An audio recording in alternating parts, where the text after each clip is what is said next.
دل میں اللہ بس جائے، دل میں اللہ آ جائے اور تیرے دل کی گہرائیوں میں اللہ کی یاد سما جائے، ذکر سما جائے، جب بھی تیری نظریں اٹھیں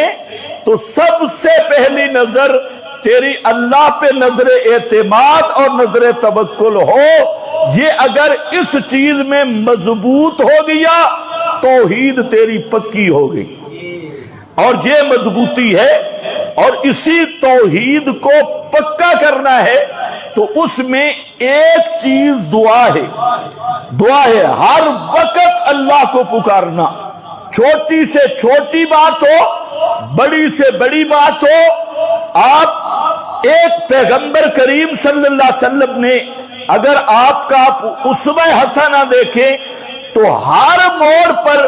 نبی کریم علیہ السلام نے یہی ہدایت کی کہ جب بھی کوئی کام کرنا ہے تو اللہ ہی کو پکارنا ہے مدد کے لیے،